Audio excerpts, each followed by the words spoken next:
अडानी के फैसले को लेकर क्या कहना चाहेंगे? सरकार कितना उनको सपोर्ट कर रही है? देखिए, सरकार ही कर रही है सब कुछ। आप देखिए कि लोगों की मेहनत की कमाई, चाहे वो LIC का पैसा हो, चाहे वो हमारे बैंकों का पैसा हो, उनको मनमाने ढंग से कर्ज दे देना, जितनी उनकी कैपेसिटी नहीं बनती उससे भी ज़्यादा कर्ज दे देना। एक रिपोर्ट आई, आप सोचो कितना बड़ा एम्पायर खड़ा कर लिया था कि पूरे देश की GDP में एक बहुत बड़ा हिस्सा अडानी ग्रुप की उतनी प्रॉपर्टी थी। एक रिपोर्ट आई, सिर्फ कागज़ के कुछ पन्ने आए US से, और सारा का सारा महल भरभरा के गिर गया। इसका मतलब धोखे से जमा की गई संपत्ति थी, सरकार के सहयोग से लूट मचा रखी थी। प्रधानमंत्री जी जिसके जहाज़ में सफ़र करते हैं, उसने देश के करोड़ों लोगों को ठगा, उनका पैसा डूब गया। और आप सोचिए, मुख्यमंत्री हरियाणा के क्या कहते हैं कि हम जी ओल्ड पेंशन नहीं दे सकते, हमारे कर्मचारियों को कह रहे हैं हम ओल्ड पेंशन स्कीम नहीं दे सकते, हमारे पास पैसा नहीं है।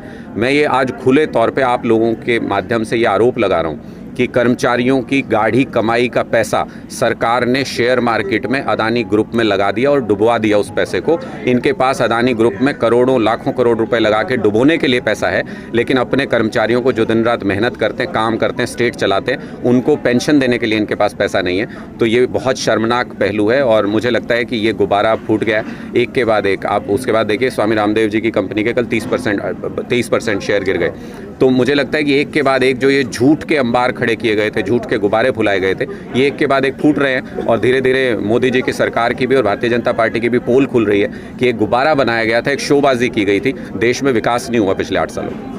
क्या अगर 2024 में आम आदमी पार्टी को हरियाणा में मौका मिलता है तो क्या OPS वगैरह जो किसानों की जो समस्याएं हैं उनको लेकर आप क्या कहना चाहेंगे? देखिए, हमारी तो दो आवाज़ होती ही नहीं है किसी भी स्टेट में। हमने जो एक स्टेट में काम कर दिया, हम कभी भी दावे नहीं करते। अब कांग्रेस को मैं देखता हूँ कई बार हरियाणा में बोलते हैं कि 300 यूनिट बिजली फ्री दे देंगे। अरे भाई, पहले राजस्थान में दे दो, वहाँ सरकार चल रही है आपकी। तो ये है कि कहना और करना और। आम आदमी पार्टी दिल्ली के अंदर बिजली फ्री दी, पंजाब में सरकार आते ही वहाँ भी दे दी। दिल्ली के अंदर शहीदों के परिवार को 1 करोड़ रुपए की सम्मान राशि देते हैं, पंजाब में आते ही वहाँ भी देने लग गए। दिल्ली के अंदर हमने मोहल्ला क्लिनिक बनाए, पंजाब में 500 मोहल्ला क्लिनिक बना दिए पहले ही साल में।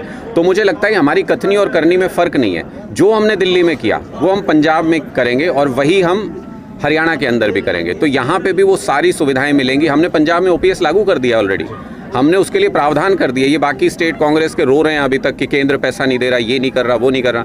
हमने प्रावधान लागू कर दिए, वहाँ जो भी अब रिटायर होंगे उनको पुरानी पेंशन योजना के तहत ही पैसा मिलेगा। ऐसे ही हरियाणा में पहली कलम से ये आदेश पारित करेंगे। ये ऐसा आदेश नहीं है जो हो नहीं सकता है। ये खट्टर साहब को तो करना नहीं है, इसलिए बहाने ढूंढ रहे हैं। ये ऐसा आदेश नहीं है। आम आदमी पार्टी की सरकार आते ही ओल्ड पेंशन स्कीम को हरियाणा के अंदर भी लागू किया जाएगा।